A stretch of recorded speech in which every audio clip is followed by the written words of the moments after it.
So let's say you got a deal and you're trying to put it through, let's say maybe some financing. And what do? Maybe you got two offers. You got one offer from a person you haven't worked with before that maybe got you better terms, and maybe another guy that you've worked for or worked with before also gave you terms, but maybe his aren't as good. Which route do you go? So this is like two ways of looking at this. Well, I guess the way I look at it, right? So to me, real estate is the long-term play, right? Like I don't plan to not do this after any number of years, right? This is what I'm going to do for the rest of my life. Therefore, I want to work with people that I like and I trust, and I want to build those relationships, right? So that's the first thing. So I guess that is to go with the person that had maybe a little bit worse terms, and I'll kind of go after that in a little bit. So let's just say that the other guy maybe gave you, I don't know, 0.25% better term, which is fine, right? If your deal only works because of that 0.25%, it's probably not a very good deal, and you should probably not look at it. But why I always like working with people that I've done business with before, even if they don't have the best terms, and usually they do, but let's just say they don't for some weird reason, right? Because, right, who knows, right? Anyway, it doesn't matter.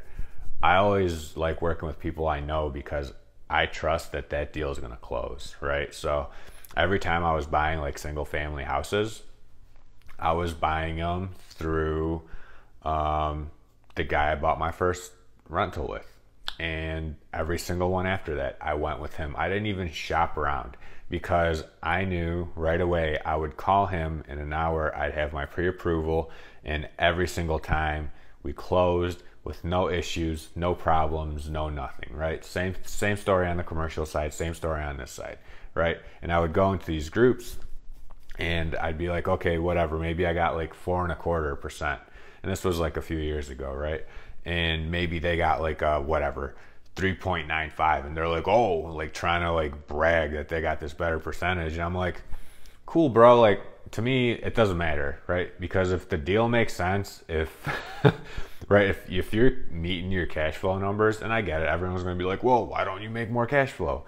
But if I go with that other guy, and I know people that have done this, that have gone with the other guy, and it's just been the most miserable, painstaking, most longest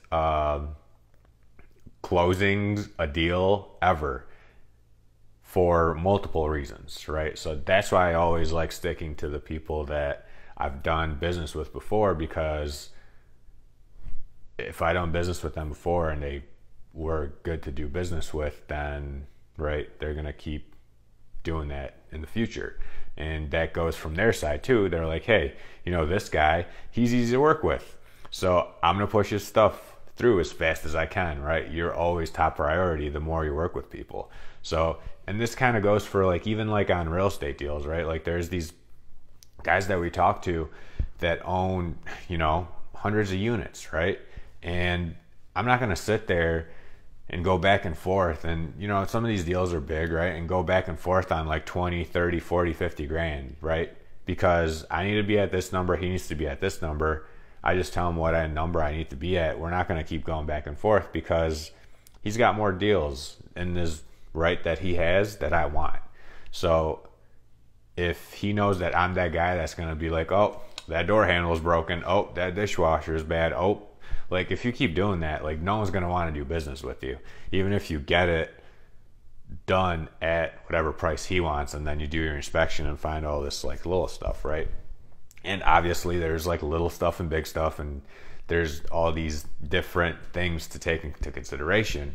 But what I've found, mostly like on these deals, if I'm like too far apart, I'll just tell them straight up like, hey, based on your, because it's numbers at the end of the day, and I'm digressing in this video, but it's numbers at the end of the day, right? So it, on a property, when you're running your numbers, it's just the numbers tell me I can pay this much, so I can't pay any more than this, or else it doesn't make sense, right? And that's how you propose your offers to people. And if they want more because, I don't know, they think some magic way of calculating numbers, then they want more, and that's fine, right? That's perfectly fine. You move on to the next one, right? There's plenty of deals out there. But anyway, to me, I've always found that working with the people that I've worked with in the past that I've had success with, right? I'm not going to keep working with a guy that sucks. And he's probably not going to work with me if I sucked, right? So working with those people that you build relationships with, even if it's not the best terms or not exactly what you want, if the deal still works and the numbers still work and you're still meeting what you want to meet, I have no, I guess, reservations of paying an extra 0.25% interest rate or a higher fee or whatever it may be, right? Because I know that deal is going to close, and at the end of the day, that's what I want, right? I want the deal to close, and I want my numbers to be what my numbers are, and with his numbers being whatever they are, right? It doesn't matter. So anyway, I hope this video helps, and yeah, that's kind of what I found. Let me know if you found something different, but from my experience, I've always found working with people you've worked with in the past, even if some new guy has some new crazy deal, that's usually not worked out for me very well. So have a good one.